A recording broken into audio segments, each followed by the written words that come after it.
Agora vamos falar de um dos melhores contadores de história do mundo, que resolveu dedicar o seu novo livro a uma sociedade secreta rodeada de mistérios. O repórter Jorge Pontual conversou com o escritor Dan Brown para entender como a maçonaria, que para muitos tem ligação até com o satanismo, atraiu uma lista tão grande de líderes históricos, inclusive aqui no Brasil.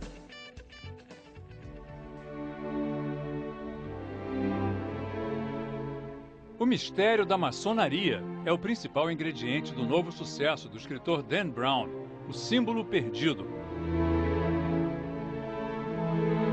O autor do mega sucesso O Código da Vinci contou ao Fantástico que no livro anterior ele pergunta o que aconteceria se Jesus não fosse divino, mas apenas um profeta.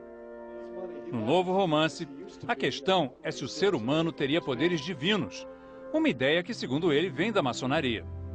Toda a trama, cheia de peripécias, perseguições e surpresas, se passa num domingo à noite em Washington, a capital americana, uma cidade cheia de símbolos da maçonaria.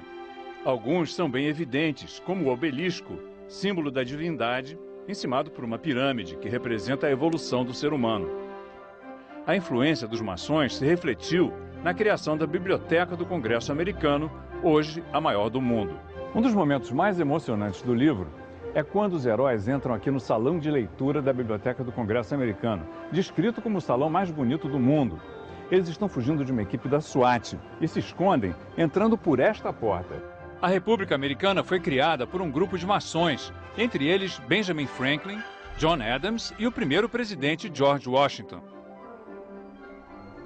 Nós fomos a um dos templos da maçonaria na cidade, onde os murais mostram o fundador da nação com o avental de pedreiro dos maçons, lançando a pedra fundamental do Capitólio, o prédio do Congresso Americano. Dan Brown lembra que o símbolo mais sagrado da nação, que está nas notas de dólar, é a pirâmide da maçonaria, encimada por um olho, que simboliza a sabedoria.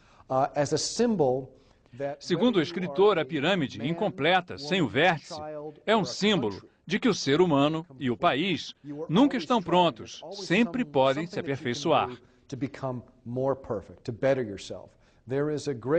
Dan Brown destaca que, ao contrário do que muitos acreditam, os Estados Unidos não foram fundados como uma nação cristã. Os fundadores eram maçons que seguiam o deísmo, uma religião universal, que usa os símbolos de todas as crenças e acredita que todos os homens nascem iguais, com o direito à liberdade de culto. Sobre o altar do templo maçom estão os livros das principais religiões. Não só a Bíblia cristã, como a Torá dos judeus, o Corão dos muçulmanos e as escrituras de outras tradições. O salão deste templo, na capital americana, é o cenário da cena final do livro de Dan Brown e certamente será recriado com muito mais colorido quando o filme for feito.